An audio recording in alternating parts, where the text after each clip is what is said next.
লড়াইয়ের ওই ময়দানেতে যেতে তোমাকেই হবে, প্রয়োজনে সব রক্তটুকু জমিনেই ঢেলে দিবে, তবুও তোমায় লড়তেই হবে, মানিবে না পরাজয়, তবুও তোমায় লড়তেই হবে, মানিবে না পরাজয়। বিপ্লব মানে জীবন দিয়া বসে থাকা নয়, সে কোনদিন আসবে না রে, করো যদি ভয়। বিপ্লব মানে জীবন দেয়া বসে থাকা নয়, সে কোনদিন আসবে না রে, করো যদি ভয়। আসবে বিজয় রক্ত আর জীবনের বিনিময়, আসবে বিজয় রক্ত আর জীবনের বিনিময়। বিপ্লব মানে জীবন দেয়া বসে থাকা নয়, সে কোনদিন আসবে না রে, করো যদি ভয়। কোথা থেকে কোন বিন্দেশে কোন আমার দেশে এসে সেবার নামে বসলো জুড়ে মীর জাফরের বেশে, কোথা থেকে কোন বিন্দেশে কোন আমার দেশে এসে সেবার নামে বসলো জুড়ে মীর জাফরের বেশে। ওদের করতে নাস্তানাবুদ হতে হবে নির্ভয়, ওদের করতে নাস্তানাবুদ হতে হবে নির্ভয়। বিপ্লব মানে জীবন দেয়া বসে থাকা নয়, সে কোনদিন আসবে না রে, করো যদি ভয়। বিপ্লব মানে জীবন দেয়া বসে থাকা নয়, সে কোনদিন আসবে না রে, করো যদি ভয়। ঠিক কেন তোরা বলেন? লড়াই করার জন্য তৈরি আছে তো ইনশাআল্লাহ? তৈরি আছে তো ইনশাআল্লাহ? কে কে তৈরি আছেন? আল্লাহু আকবার। আল্লাহর জমিনে আল্লাহর দ্বীন প্রতিষ্ঠা হোক, কে কে চাই? নারায়ে তাকবীর। আল্লাহ কবুল করেন। প্রশ্ন হইতে পারে, হুজুর আপনারা মুসলিম আর কয়েকজন হুজুর মোল্লা মানুষ, আপনারা কিভাবে আবার আল্লাহর জমিনে আল্লাহর দ্বীন প্রতিষ্ঠা করবেন? আপনাদের সাথে তো ইউরোপ আমেরিকা নাই, আপনার সাথে তো চীন রাশিয়া নাই, আপনার সাথে ভারত নাই, আপনার সাথে বিশ্বের পরাশক্তিগুলো নেই, এরপর কেমনে আল্লাহর জমিনে আল্লাহর দ্বীন প্রতিষ্ঠা করবেন? এ প্রশ্ন হয় কিনা? হ্যাঁ, জবাব দেন। মুসলমান আমাদের সাথে ইউরোপ আমেরিকা নাই, আমাদের সাথে চীন রাশিয়া নাই, আমাদের সাথে বিশ্বের পরাশক্তিগুলো নাই, কিন্তু আমাদের সাথে একজন আছেন, তিনি কে? শাহাদাত আঙ্গুলটা উঁচু করে আওয়াজ করে বলো, তিনি কে? জবানে যত যত শক্তি আছে সমস্ত শক্তিকে উজাড় করে আওয়াজ করে বলো, তিনি কে? আল্লাহ তাআলা যদি কারো হয়ে যায়, কোনো ভয় আছে? আমার নবী সরকারে দো আলম নবী রাহমাতাল লিল আলামিন নবী মুহাম্মদুর রাসূলুল্লাহ, সবাই পড়েন, জোরে পড়েন সাল্লাল্লাহু। হাতটা উঁচু করেন, এভাবে হাতটা উঁচু করেন। এখন কর গুনেন, এই যে একবার পড়েন নাই, এই জন্য কাজ 10 বার করবেন। সাল্লাল্লাহু সাল্লাল্লাহু আলাইহি ওয়াসাল্লাম, সাল্লাল্লাহু আলাইহি ওয়াসাল্লাম, সাল্লাল্লাহু আলাইহি ওয়াসাল্লাম, সাল্লাল্লাহু আলাইহি ওয়াসাল্লাম। পড়েন সাল্লাল্লাহু আলাইহি ওয়াসাল্লাম, সাল্লাল্লাহু আলাইহি ওয়াসাল্লাম, সাল্লাল্লাহু আলাইহি ওয়াসাল্লাম। পড়েন আওয়াজ করে সাল্লাল্লাহু আলাইহি ওয়াসাল্লাম। পড়ছেন? এই একবার কেন বললাম? প্রশ্ন হয় না? আমার নবীর নাম যখন নেওয়া হয়, আমার নবীর উপরে দুরূদ পড়া ওয়াজিব। সুবহানাল্লাহ। ওয়াজিব ভালো করে বুঝেন। আল্লাহ তাআলা নামাজ পড়েন না, আল্লাহ তাআলা যাকাত দেন না, আল্লাহ তাআলা রোজা রাখেন না, আল্লাহ তাআলার সাথে বান্দার কোনো আমলে মিল নাই। আল্লাহ তাআলা গোলামি করে, আল্লাহ তাআলা গোলামির জন্য, ইবাদতের জন্য মানুষ বানাইলেন। আল্লাহ পাক রব্বুল আলামিন নামাজ পড়েন না, মানুষ আল্লাহ তাআলাকে খুশি করার জন্য নামাজ আদায় করেন। আল্লাহ পাক রব্বুল আলামিন যাকাত দেন না, মানুষ আল্লাহ তাআলাকে খুশি করার জন্য যাকাত দেন। আল্লাহ তাআলা হজ করেন না, মানুষ আল্লাহ তাআলাকে খুশি করার জন্য হজ্জে বাইতুল্লাহ করেন।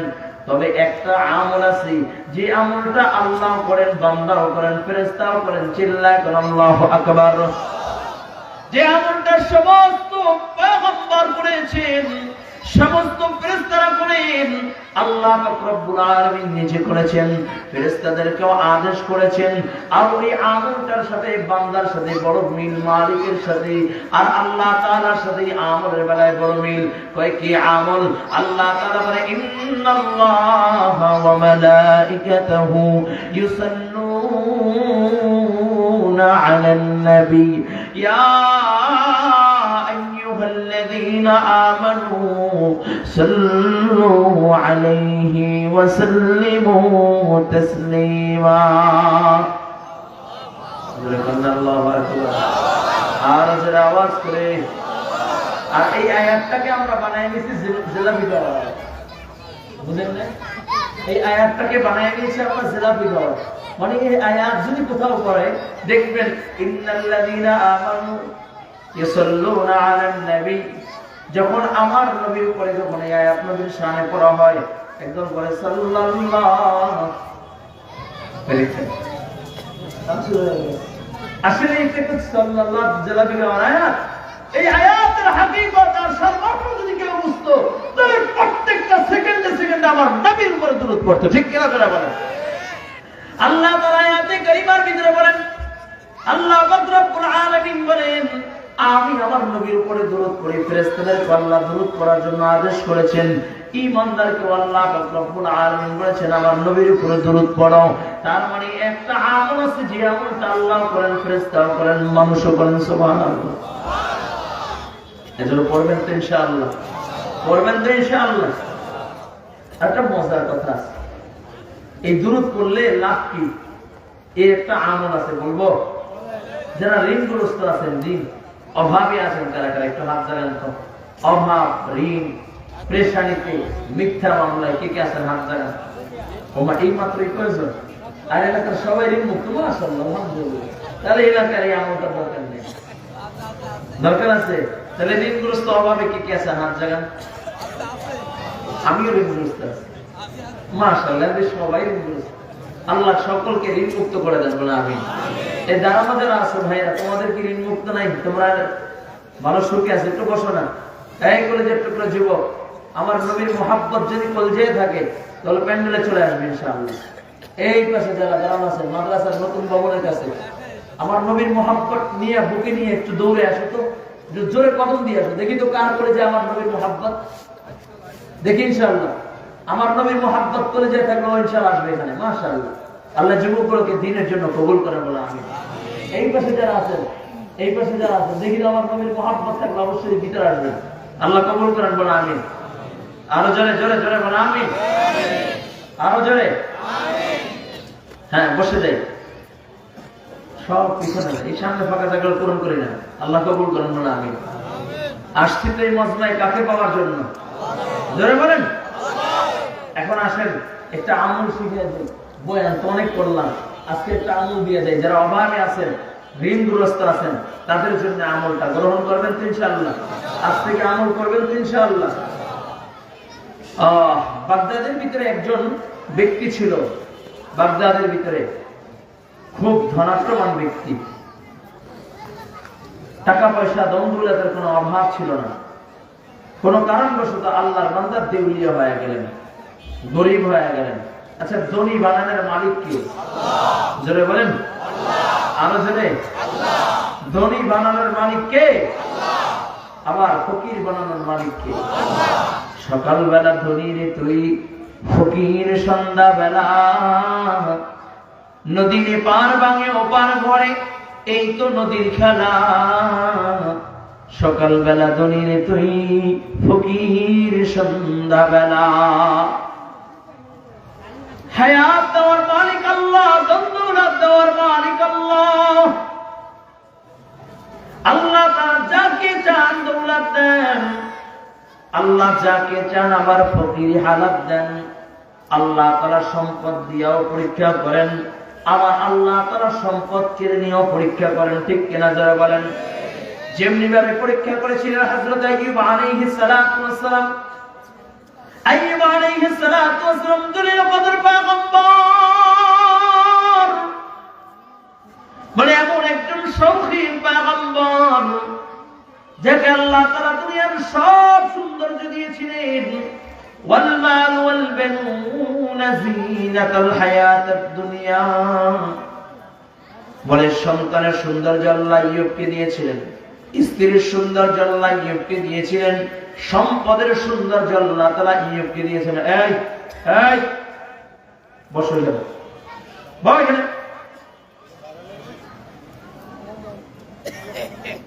ভালো করে ভালো লাগবে না।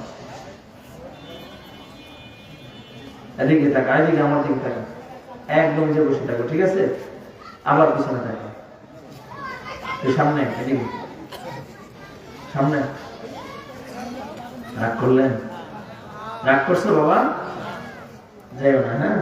আল্লাহ কবুল করেন। আমি আল্লাহ তাআলা আইয়ুব আলাইহিস সালাতু ওয়াস সালামকে সকল সৌন্দর্য দিলেন, সম্পদের সৌন্দর্য, স্ত্রীর সৌন্দর্য, সন্তানের সৌন্দর্য আল্লাহ তাআলা আইয়ুবকে দিয়েছে। আইয়ুব আলাইহিস সালাতু ওয়াস সালামের সম্পদ কেমন ছিল? তাফসীরের কিতাবের ভিতরে লেখে আইয়ুব আলাইহিস সালাতু ওয়াস সালামের উট আর বকরিগুলো চড়াইবার জন্য এক নয় দুই নয় 500 রাখাল নিযুক্ত ছিল। বলুন সুবহানাল্লাহ। এত সম্পদ আল্লাহ আইয়ুবকে দিয়েছিলেন, বলে এত সম্পদ দিয়েছিলেন, ওই সম্পদের কোনো অভাব নাই। আল্লাহ তাআলার তরফ থেকে আইয়ুবের উপরে পরীক্ষা শুরু হয়ে গেল। সুবহানাল্লাহ, সুবহানাল্লাহ। আমি ওই কথাটা বলার আগে এই কথাটা বুঝাইলে একটু বুঝতে সহজ হবে, এই জন্য বলতেছি। বলবো আইয়ুব আলাইহিস সালাতু ওয়াস সালামের উপরে পরীক্ষা আল্লাহ পাক রব্বুল আলামিন আইয়ুবের উপরে পরীক্ষা দিলেন। আল্লাহ তাআলা আইয়ুবের সব সন্তানগুলো যুদ্ধের ময়দানে শাহাদাত বরণ করে, সন্তান নাই, নিঃস্ব হয়ে যায়। আইয়ুব আলাইহিস সালাতু ওয়াস সালামের মাল সম্পদ সব দিউলিয়া হয়ে যায়। আইয়ুব আলাইহিস সালাতু ওয়াস সালাম তখন সবর করে, আল্লাহ তাআলার কাছে অভিযোগ করে না, আল্লাহ তাআলার কাছে অভিযোগ করে না, অভিযোগের নজর দিয়ে আল্লাহ তাআলার দিকে তাকায় না। আইয়ুব আলাইহিস সালাতু ওয়াস সালামের সম্পদ আল্লাহ কাইরা নিলেন, সন্তান কাইরা নিলেন। এক যুবক ভাই, পৃথিবীর সবচেয়ে বড় বোঝা বাবার কাঁধে সন্তানের লাশ, এর থেকে বড় বোঝা আর পৃথিবীতে কিছুই হতে পারে না। আল্লাহ নবী আইয়ুব আলাইহিস সালাতু ওয়াস সালাম সম্পদ নাই, সন্তান নাই, নিঃস্ব। আল্লাহর নবী আইয়ুব রাত্রিবেলা আল্লাহর গোলামি করে সিজদায় পড়ে মালিককে ডাক দেয়। ইবলিস ডাক দিয়ে বলে, আল্লাহ, তোমার আইয়ুব এখনো তোমার কেন গোলামি করে জানোনি? তুমি সম্পদ কাইরা নিয়েছো, সন্তান কাইরা নিয়েছো, এখনো কেন তোমার ইবাদত করে, তোমার গোলামি কেন করে তুমি কি জানো? বলে কেন? কয় আল্লাহ হারানো মালগুলো ফিরে পাইতে চায়, সন্তান আবার নতুন করে সন্তান চাই, এই জন্য ইবাদত করি। আল্লাহ পাক রব্বুল আলামিন ডাক দিয়া বলে, না না, আমার আইয়ুব আমার মুহাব্বতে, আমার ভালোবাসায় আমার গোলামি করি। সুবহানাল্লাহ।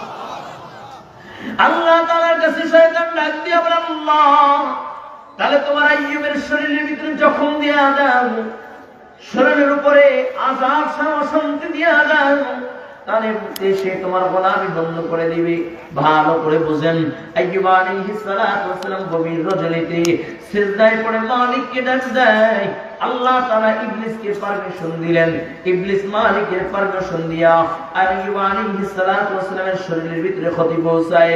এমন এক মুহূর্ত আল্লাহ তাআলা ডাক দিয়া বলে, ইবলিস, আমি তোকে আমার আইয়ুবের উপরে পরীক্ষা করার, আইয়ুবের উপরে শরীরের উপরে কবজা করার অনুমতি দিয়েছি, কিন্তু আইয়ুবের রূহের উপরে কবজা করার অনুমতি দেই নাই। আল্লাহর নবী আইয়ুব আলাইহিস সালাতু ওয়াস সালাম সিজদায় পড়ে ডাক দেয়। এমন সময় আইয়ুব আলাইহিস সালাতু ওয়াস সালামের নাকের ভিতর থেকে বিষাক্ত হাওয়া ঢুকায়া দেয়। আইয়ুব আলাইহিস সালাতু ওয়াস সালামের পুরো শরীরটা মুহূর্তের ভিতরে জখম হয়ে যায়, শরীরের ভিতরে ঘাও হয়ে যায়, শরীরের ভিতরে পচন ধরে যায়, পোকামাকড়ে কামড় শুরু করে। আইয়ুব আলাইহিস সালাতু ওয়াস সালামের এই অবস্থা দেখা বিবিরা কি আল্লাহর নবী আইয়ুবকে সাইরা তুইলা যায়। আল্লাহর পয়গম্বর আইয়ুব শরীরের ভিতরে পোকায় কামড় দেয়, যন্ত্রণা শুরু হয়ে যায়। আইয়ুব আলাইহিস সালাতু ওয়াস সালাম কারো দুয়ারে যায় না, কারো কাছে সাহায্য চায় না, শুধু জবান নাড়ায়া নাড়ায়া ডাক দেয়, আল্লাহ আল্লাহ আল্লাহ আল্লাহ আল্লাহ আল্লাহ আল্লাহ।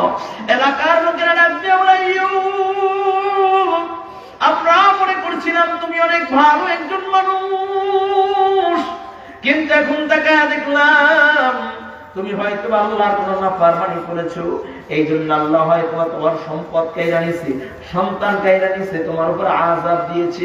আল্লাহর পয়গম্বর আইয়ুব ডাক দিয়া বলেন, না না, আমি কোনো অপরাধ করি নাই, আমি কোনো অন্যায় করি নাই, আমার মালিকের তরফ থেকে আমার জন্য পরীক্ষা। সুবহানাল্লাহ। এলাকার লোকেরা ডাক দিয়া কয়, আইয়ুব, তোমার এই অবস্থায় আমরা এলাকার ভিতরে থাকতে পারি না, শরীর থেকে দুর্গন্ধ আসে। যাও যাও, এলাকা ছেড়ে জঙ্গলে চলে যাও, তোমার এই অবস্থায়, তোমার এই দুর্গন্ধে আমরা বসবাস করতে পারি না।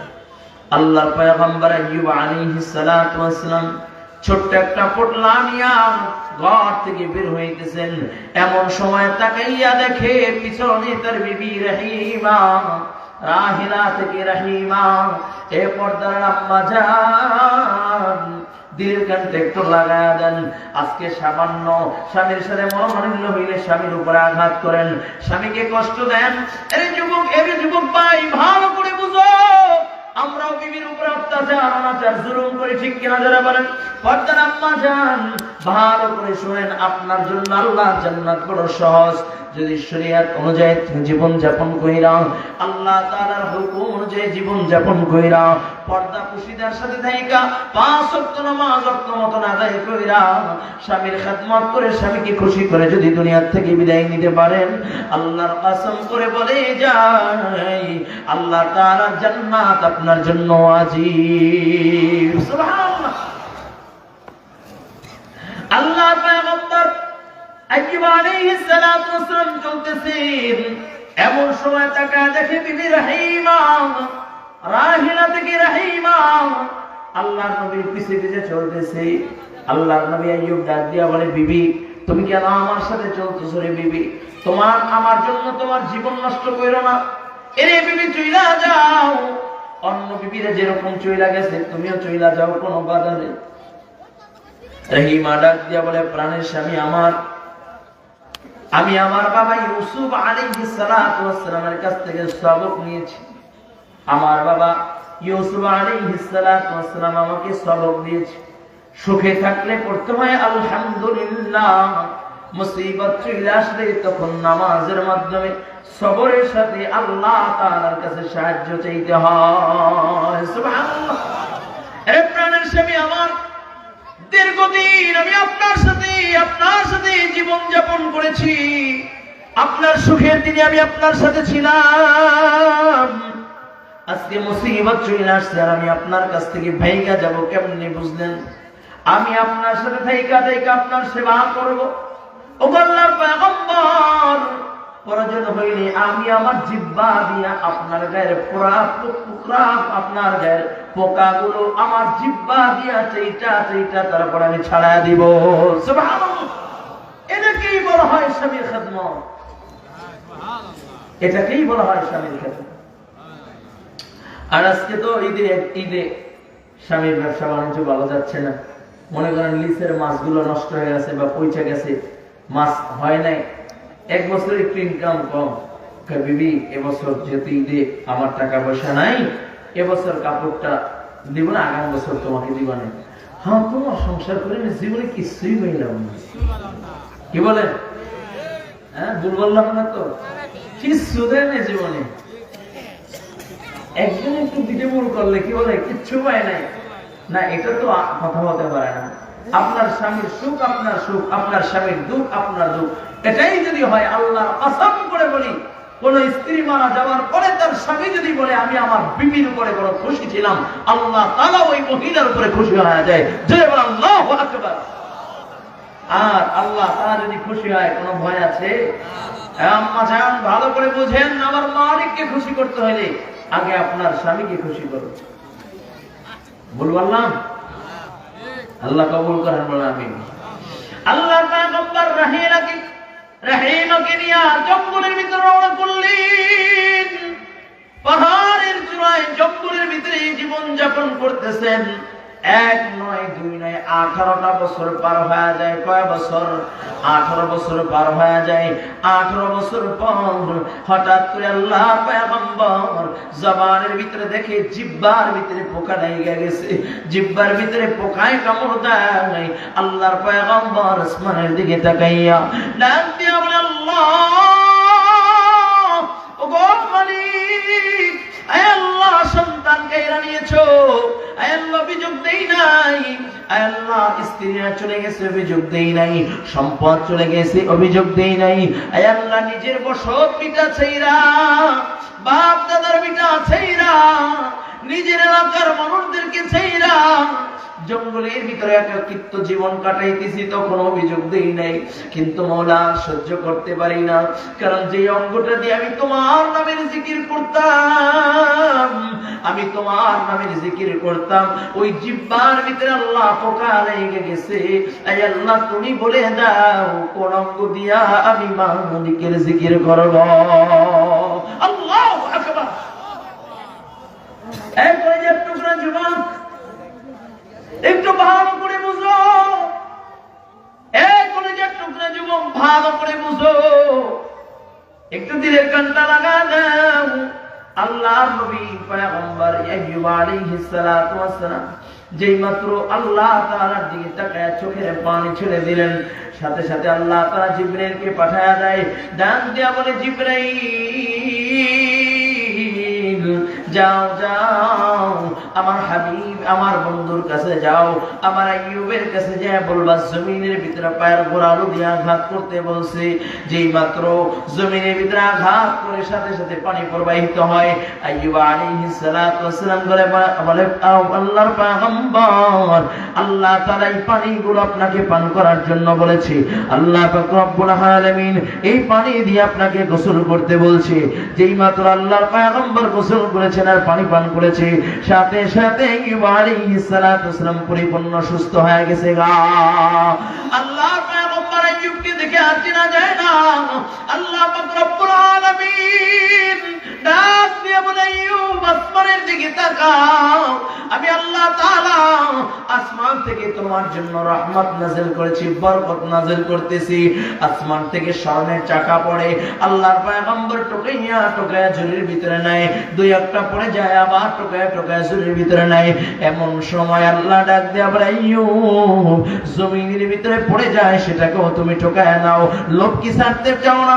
আল্লাহর পয়গম্বর আইয়ুব ডাক দিয়ে বলে, আল্লাহ যখন কায়রা নিয়েছি না তখন অভিযোগ দেই নাই, এখন তো তুমি আসমান থেকে আসমানি বরকত দিচ্ছ, আল্লাহ বরকত ফালায়া বাড়ির দিকে যাইতে চাই না।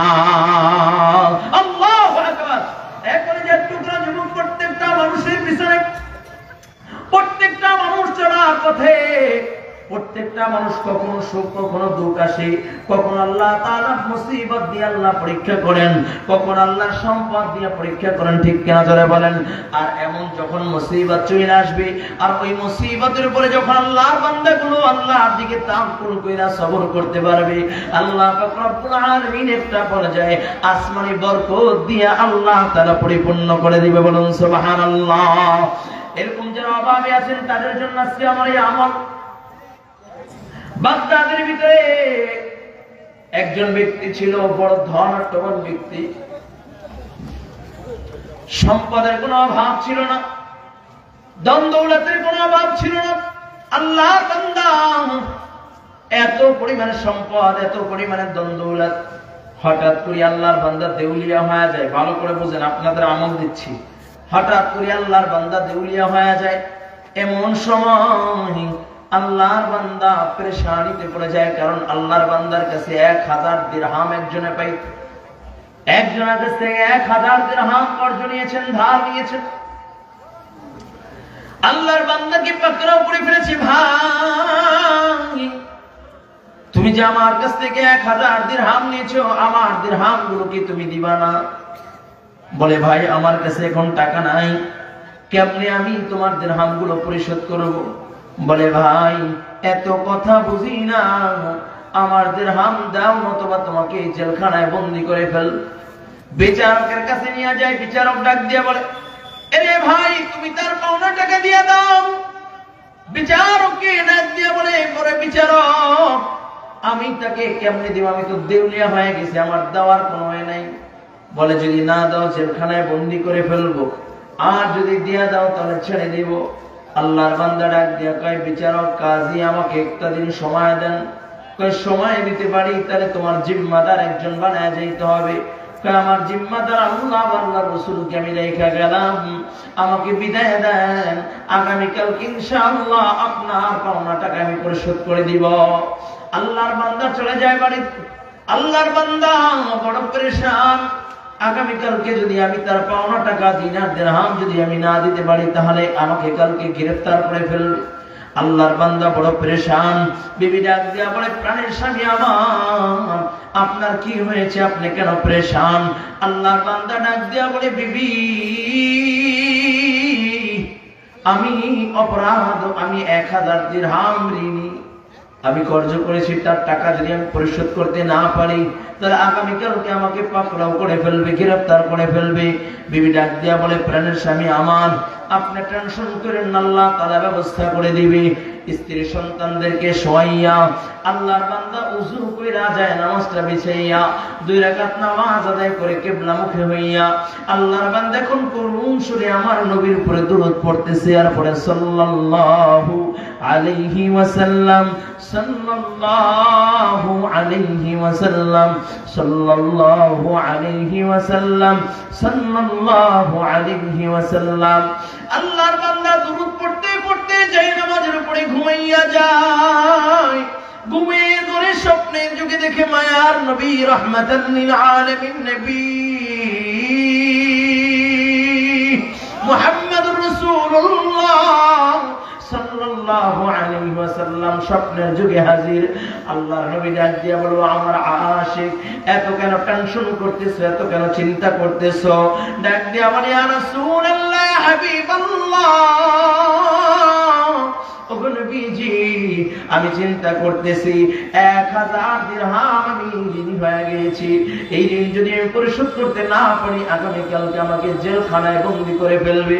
আল্লাহর নবী ডাক দিয়া বলে, আরে আমার আশিক, আগামীকালকে বাগদাদের যিনি